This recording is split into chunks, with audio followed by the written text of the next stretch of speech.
क्या आप जानते हैं कि एक दिव्य ध्वनि और शनि देव की कृपा मिलकर आपके जीवन के सबसे कठिन साढ़े साती के प्रभाव को भी बदल सकती है। नमस्ते और इस बेहद खास चर्चा में आपका स्वागत है। कभी आपने सोचा है कि क्या एक खास तरह की दिव्य ध्वनि और शनिदेव की असीम कृपा मिलकर किसी के जीवन के सबसे भारी दौर को बदल सकते हैं? आज के इस विश्लेषण में हम ठीक इसी रहस्य से पर्दा उठाने वाले हैं। हम कर्मों के उस अटल ब्रह्मांडीय नियम और 417 हर्ट्ज की उस अद्भुत उपचार शक्ति को एक साथ रखकर देखेंगे जो सीधे हमारी आत्मा की गहराइयों को छूती है। क्या आप जानते हैं कि एक दिव्य ध्वनि और शनि देव की कृपा मिलकर आपके जीवन के सबसे कठिन साढ़े साती के प्रभाव को भी बदल सकती है। जो लोग इस वक्त भारी मानसिक और आध्यात्मिक उथल-पुथल से गुजर रहे हैं, उनके लिए ये महज एक सवाल नहीं है। ये सच में एक बहुत बड़ी उम्मीद की किरण है। देखिए, अक्सर ये ज्योतिषीय बाधाएं हमें डरा देती हैं, है ना?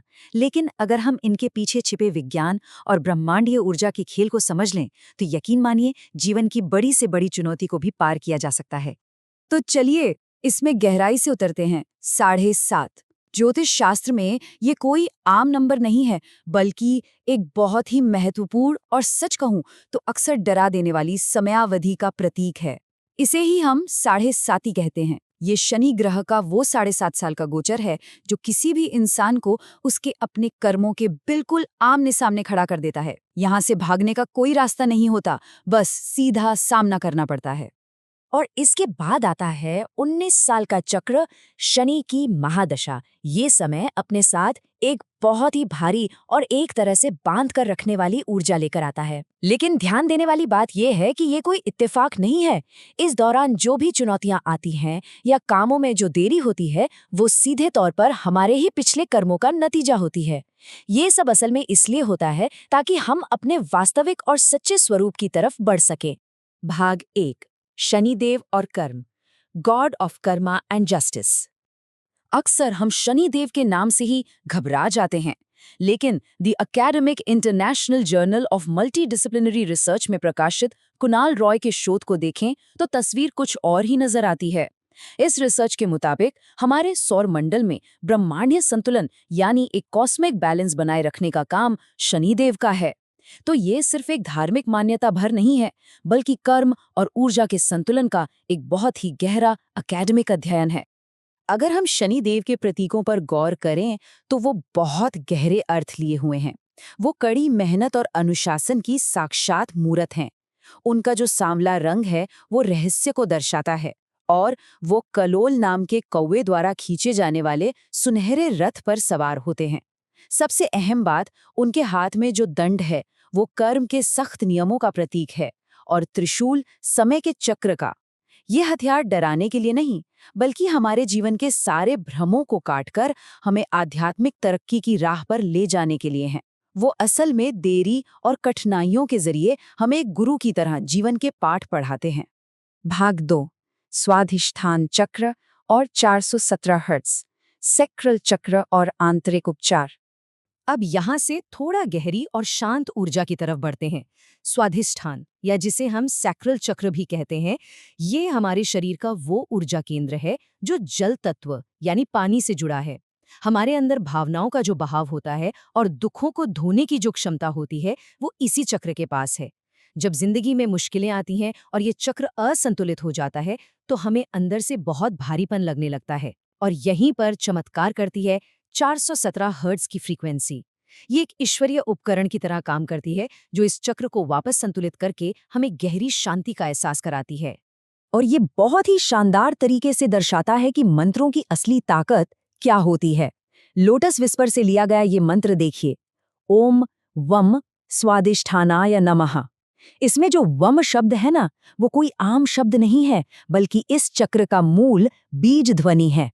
जब हम इसका उच्चारण करते हैं तो हमारे भीतर बरसों से रुकी हुई भारी और बोझिल भावनाएं आजाद होने लगती हैं।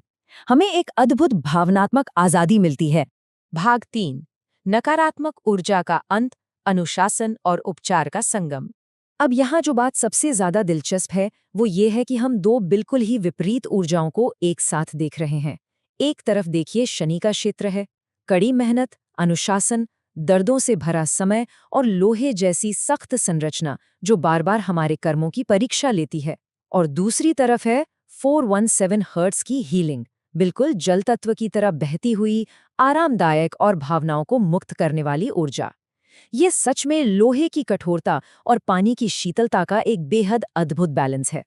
संस्कृत का ये खास श्लोक वम बीजम जल तत्वम इस पूरे विचार को एक ही लाइन में समेट लेता है। जरा सोचिए, जैसे पानी हर तरह की गंदगी को धोकर साफ कर देता है, बिल्कुल वैसे ही जल तत्व से जुड़ा ये बीज मंत्र उन भारी और तकलीफ देने वाले भावनात्मक दर्दों को धो डालता है, जो अक्सर कर्मों की इन कठिन परीक्षाओं के दौरान हम पर हावी हो जाते हैं।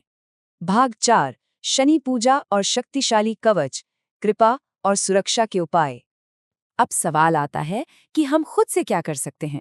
इजी दर्शन के मुताबिक हम घर पर ही बहुत ही आसान तरीकों से शनिदेव की पूजा कर सकते हैं, जैसे कि स्नान करके काले या गहरे नीले रंग के कपड़े पहनना, फिर शनिदेव की मूर्ति के पास सरसों के तेल का दीपक जलाना, उन्हें काले तिल, लोहे की कोई वस्तु और नीले फूल अर्पित करना, और सबसे आखिर में पूरे समर्पण के साथ ओम शं शनिश्चराय नमः का 108 बार जाप करना।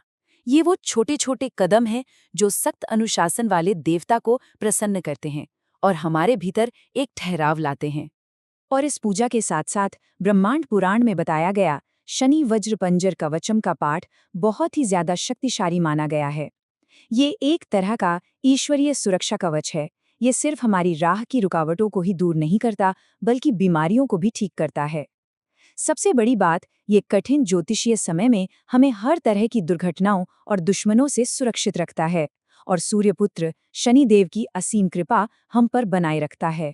भाग 5, कर्म और ध्वनि का संगम, धैर्य और उपचार। तो यहाँ सबसे अहम बात यह है कि जैसा कि अक्सर कहा जाता है, धीमा और निरंतर चलने वाला ही हमेशा रेस जीतता है, चाहे कितनी भी मुश्किलें क्यों न हो। हम जानते हैं कि शनिदेव को सूर्य का एक चक्कर पूरा करने में 29.5 साल लग जाते हैं।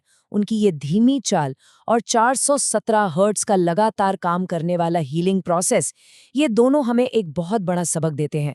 वो ये कि सच्ची आध्यात्मिक जीत कोई रातों रात मिलने वाली चीज नहीं है। इसके लिए हमें बिना थके पूरी लगन के साथ बहुत धैर्य रखना पड़ता है।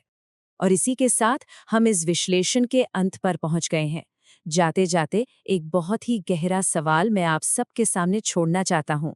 क्या शनिदेव की दी हुई उन सबसे कठिन कर्मों की परीक्षाओं को हंसते हंसते सहना और साथ ही साथ इस दिव्य ध्वनि से अपनी आत्मा के घावों को भरना, क्या यही वो चाबी है जिससे हमें सच्ची आध्यात्मिक आज़ादी मिल सकती है?